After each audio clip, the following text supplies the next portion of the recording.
사과꽃이 활짝 피었습니다. 바로 지금 이 시기에 농사의 성패가 거의 결정된다고 해도 과언이 아닙니다. 하지만 안타깝게도 많은 농가분들께서 이 중요한 시기를 그저 스쳐 지나가곤 합니다. 그리고 시간이 흘러 수확철이 되면 이런 말씀을 하시죠. 올해는 왜 이렇게 사과가 작지? 왜 이렇게 낙과가 많은 거야? 그 이유는 사실 아주 단순합니다. 바로 꽃이 핀 직후의 관리를 제대로 하지 않았기 때문입니다. 오늘 영상에서는 사과꽃이 활짝 핀 뒤에 반드시 해야 할 일들을 순서대로 그리고 정확하게 알려드리겠습니다. 사과 농사에서 가장 중요한 첫 번째 단계는 바로 수분입니다. 수분이 왜 그렇게 중요할까요? 수분이 제대로 이루어지지 않으면 아예 열매가 맺히지 않거나 삐뚤어진 기형과가 될 가능성이 높습니다. 특히 날씨가 좋지 않거나 벌들의 활동이 저조한 경우에는 착과율이 크게 떨어질 수 있습니다. 그래서 이 시기에 반드시 해야 할 일이 있습니다. 바로 인공수분입니다. 개화 후 2-3일 이내에 오전 10시부터 오후 3시 사이에 2회 이상 실시하는 것이 좋습니다. 이 과정을 놓치게 되면 수확량 자체가 눈에 띄게 줄어들 수 있습니다. 두 번째 단계는 꽃을 줄이는, 즉 꽃속기 작업입니다. 대부분의 농가분들께서 이 작업을 가장 아까워하시죠. 꽃이 많으면 많을수록 좋은 거 아닌가? 절대 그렇지 않습니다. 꽃이 너무 많으면 양분이 지나치게 분산되어 결국 전부 작은 사과가 열리게 됩니다. 따라서 반드시 해야 할 일이 있습니다. 바로 적화 작업입니다. 중심화만 남기고 약하거나 불필요한 꽃은 제거해야 합니다. 이 작업을 제대로 하면 크고 실한 과실을 수확할 수 있습니다. 자, 이제 가장 중요한 핵심. 여기서부터가 정말 중요한 구간입니다.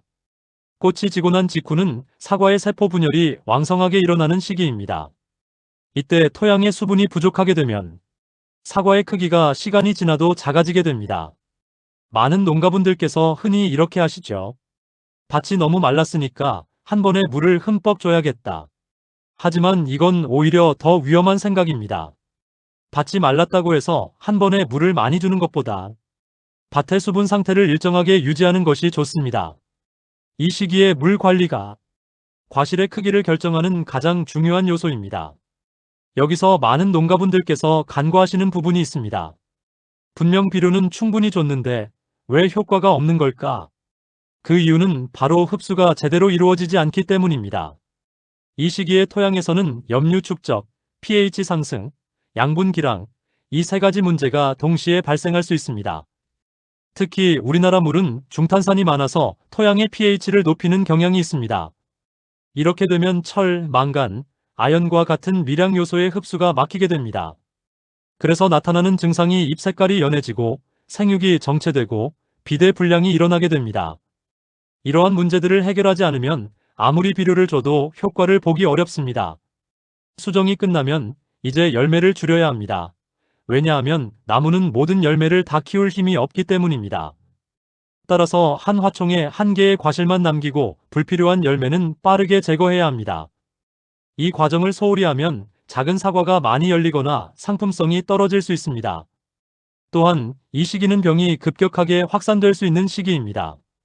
대표적인 예로 검은 별무늬병과 탄저병을 들 수 있습니다. 이러한 병해를 초기에 놓치게 되면 잎이 손상되고 광합성 작용이 저하되어 결국 수확량이 감소하게 됩니다. 따라서 반드시 예방 위주의 관리가 필요합니다. 사과꽃이 핀 뒤의 농사는 핵심적으로 딱 세 가지에 집중해야 합니다. 수분, 착과 조절, 그리고 뿌리 환경 개선입니다. 이 세 가지만 제대로 관리하면 수확량이 확실히 달라집니다. 사과 농사는 꽃이 피는 시기보다 꽃이 진 뒤의 관리가 수확량을 결정짓습니다.